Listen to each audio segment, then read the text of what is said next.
তিশা, তিশা, একটা যে ফ্রিজের মধ্যে তরমুজ রাখছিলাম সেটা কো? কি জানি, তা তো জানি না। জানি না মানে কে কস?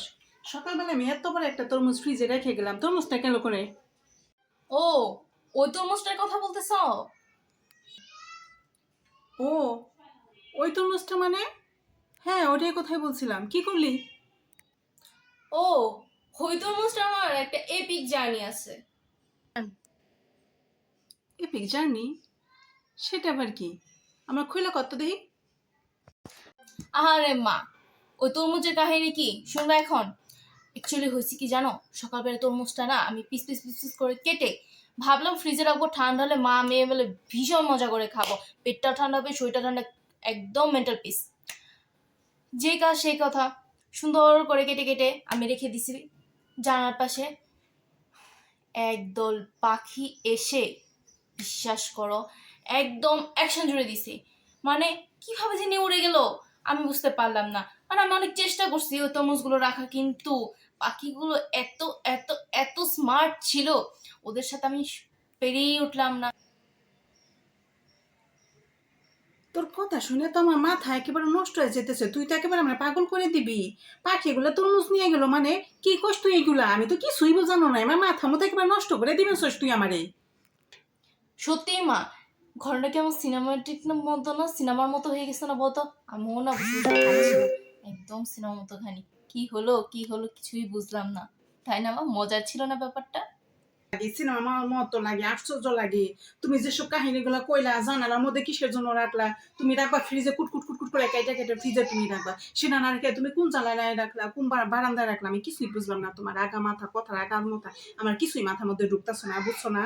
হ্যাঁ, তুমি বলতেছো যে এপিক জার্নি, আবার বলতেছো তুমি ফ্রিজে কাইটে ঠান্ডা করার জন্য রেখে দিছো, আবার বলতেছো তুমি জানালায় রাখছো, আবার বলতেছো পাখিরা উড়ে নিয়ে গেলো। আমি ঠিক বুঝতেছি না তোমার মাথা, তোমার কথা মাথাগুলো আমার উপর দপরে যেতেছে মাথার উপর, আমি কিছুই বুঝতেছি না।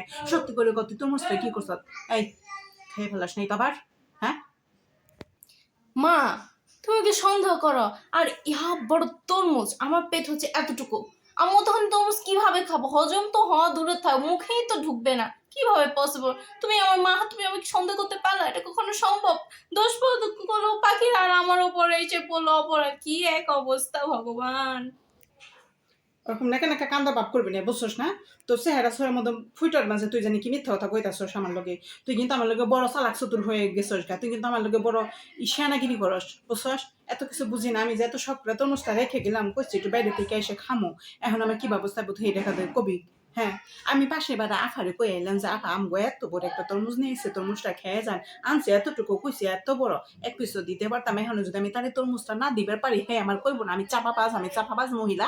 এটা কি তুই চাস এরকম হইব? হ্যাঁ, তো সন্ধ্যার সময় তরমুজ খাবার লেগে আইব, আর পাশের বাসার আপার যে বড় এত বড় একটা জিভবে তরমুজের কথা কইছি, হ্যাঁ কি না হ্যাঁ থাকবো?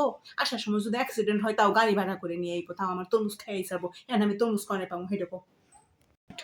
Don't worry my dear mom, এইটুকু একটা ছোট্ট সমস্যাকে তুমি ইহা বড় ইস্যু করতেছো। ওই পাশের বাড়ি আন্টির জন্য তরমুজ তো ইটস ওকে, আমি বাবাকে ফোন দিয়ে বলতেছি বাবা একটা তরমুজের মিটে গেল না সমস্যা, বাবা আসার সময় ঠিক একটা তরমুজ নিয়ে আসবে। এখন কত বিকেল মনে হয় 5টা মতো 6টার মতো বাজে, বাবা 7টার দিকে আসবে, এসে বলবে, তখন তুমি ওই পাশের বাড়ি আন্টিকে ডেকে বলে যে না এক পিস তরমুজ খেয়ে যায়, হয়ে গেল না সমস্যার সমাধান?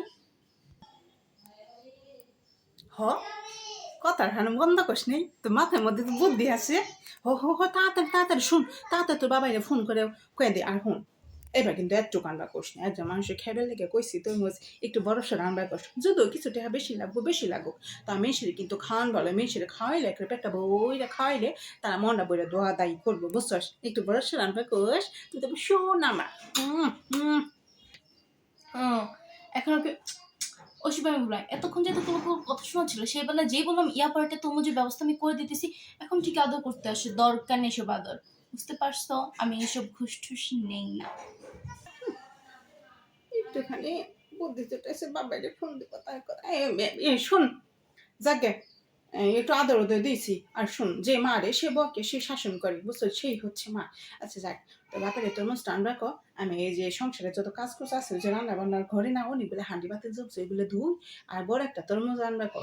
আর হন, সাথে একটা ট্যাঙ্ক আনবা কোষ, আফাইরে দিমুনি তোর মোজার ট্যাং খাইলে পেটটা শান্তি হইব না বুঝছস আর তুই পড়াশোনা করতে বাপু একটু তাড়াতাড়ি ফোন দে একটু পড়াশোনা কর ঠিক আছে তোমার সাথে নাই আপাকে নিজে না আপাকে এটা খাবো ওটা খাবো এই কারণে তোমার এই আপার এত বড় একটা জিব্বা হয়ে গেছে বুঝতে পারছো সমস্যাটা এই এই এই যে এই এত বড় জিব্বাটা হয়ে গেছে এটা হচ্ছে তোমার দোষ তুমি এসেছে আপাটা খাবেন আপাটা খাবেন তুমি এরকম লোকটা দেখিস তো যাই হোক বাবাকে এখন আমি একটু তরমুজ আনতে পারো ইয়া বড় ভাই দেবে মা একটা কথা বুঝতে পারো একটা জিনিস খেয়াল করছো আমাদের তরমুজের কাহিনীটি কিন্তু সে এপিক একটা অনেক বড় একটা হিস্ট্রির মতো তাই না বলো মজা দেখলে একদম সিনেমার মতো আচ্ছা ভীষণ মজা লাগছে তোমার কেমন লাগছে বলো তো আমার কেমন লাগবেনছে আমার একেবারে কামড়াই বেনছে শরীর বুঝছস আমার ওই যে এই টাকা যে ডাবল যাইবো সেটা ভাই ভাই আমার মাথা কামড়াই বেনছে শরীর কামড়ামছে যাই গে এখন আমার কাম পড়ে আছে কাম করো মুখ তোমার লাগার বক বক বক বক করলে না আর শুনো এই যে বড় বড় লেকচার দিও না বুঝছো না এখন একটু মন ছেলে পড়বার বকো আর পড়বার বলে তো খালি পিছিতে খুটু খুটু খুটু খুটু করে আমি বুঝবার পারি না তুমি যে কি পড়া পড়ো বুঝলা